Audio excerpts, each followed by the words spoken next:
Hello everyone, I am Rahul. Welcome to ECLE 2.0। और आज की क्लास में हम पढ़ने वाले हैं क्या, sentence related to farming and agriculture. Agriculture and farming से संबंधित वाक्य को हम जानने वाले हैं, पढ़ने वाले हैं, हम डेली जो यूज़ करते हैं। बिना टाइम वेस्ट किए स्टार्ट करते हैं। क्या है, क्या यह ज़मीन खेती के लिए अच्छी उपजाऊ है? इसको इंग्लिश में बोल सकते हैं क्या, is this land good for farming. फिर से रिपीट कर रहा हूँ, is this land good for farming. आसानी के साथ हम यूज कर सकते हैं। ठीक है, नेक्स्ट सेंटेंस देखते हैं। किसान फसल उगाने के लिए खेत तैयार कर रहे हैं। तो अपने किसान को देखा होगा, किसानों को, फार्मर्स को देखा होगा। I am also belong from farmers family. ठीक है, तो खेत तैयार करते हैं। ठीक है, किसान फसल उगाने के लिए। इसको इंग्लिश में बोल सकते हैं, जो मेरे साथी हैं ध्यान देना, farmers are preparing the land to grow crops. तो यहाँ जो प्रिपेयरिंग का मतलब होगा, ये होगा तैयार करना, और क्रॉप्स, ग्रो क्रॉप्स मतलब क्या है, उगाना। ग्रो मतलब क्या होता है, उगाना होता है। ठीक है, नेक्स्ट सेंटेंस देखते हैं। आपको पौधों के चारों तरफ से खरपतवार को उखाड़ देना चाहिए। आपको पौधों के चारों तरफ से खरपतवार को उखाड़ देना चाहिए। खरपतवार क्या कहलाते हैं, आपको पता होगा, जो फार्मर्स फैमिली से बिलोंग करता है, कि जो मेन पौधा होता है उसके आसपास कचरा हो जाता है, उसे हम खरपतवार बोलते हैं। तो उसको हम उखाड़ देते हैं, वरना वो फसल खराब कर सकता है। क्या बोलेंगे, you must remove the weeds. Weeds मतलब क्या होता है, वीड्स मतलब होता है खरपतवार। From around the plants, around the plants, plant मतलब पौधा, क्या, पौधा। ओके, फसल या पौधा। नेक्स्ट देखते हैं। कुछ कीड़े फसल के लिए हानिकारक होते हैं। कुछ कीड़े फसल के लिए क्या होते हैं, हानिकारक होते हैं। कैसे बनाएंगे, some insects are injurious to crop. Injurious मतलब क्या होता है, हानिकारक, क्रॉप मतलब फसल। नेक्स्ट देखते हैं, आसानी के साथ में। एक कृषि विशेषज्ञ ने किसानों को उनकी फसल बचाने की सलाह दी। एक कृषि विशेषज्ञ ने, अपने गांव में देखा होगा ना, कृषि विशेषज्ञ आते हैं मोस्टली।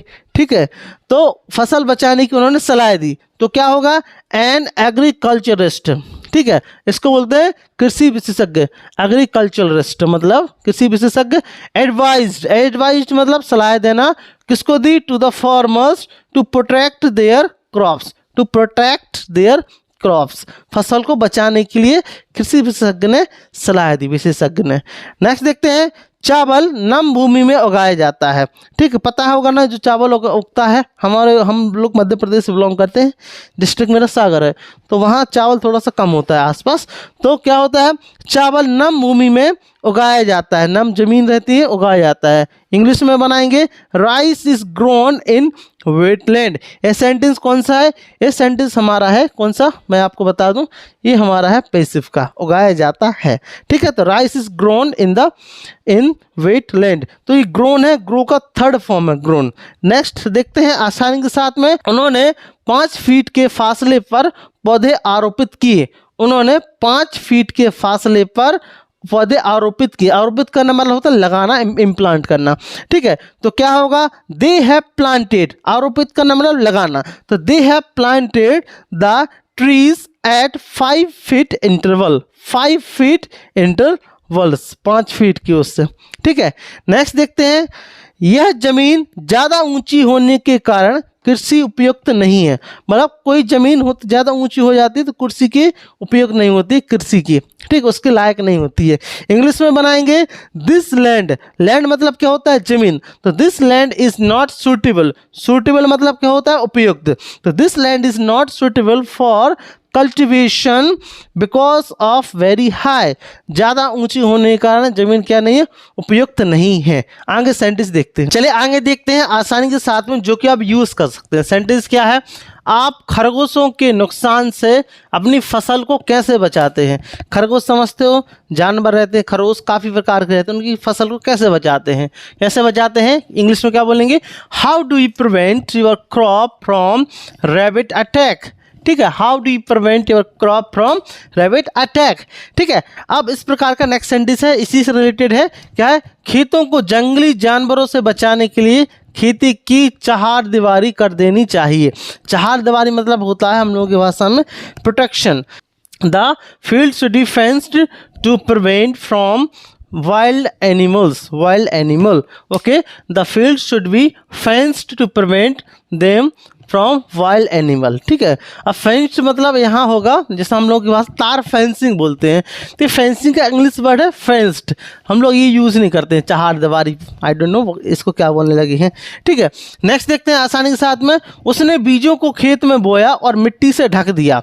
ठीक है, उसने बीजों को खेत में बोया और मिट्टी से ढक दिया। इस सेंटेंस को आप कैसे बना सकते हो, आसानी के साथ में बनाएंगे। ही या शी बोल सकते, ही या she showed the seed covered them with a little soil. Okay, simple है, बना सकते हैं। ठीक है, यहाँ जो मीनिंग हुआ है SOW सो और ED सोड, ये किसका मीनिंग है, इसको बोना के लिए यूज़ कर सकते हैं, इसके लिए हम ट्रांसलेट किया है।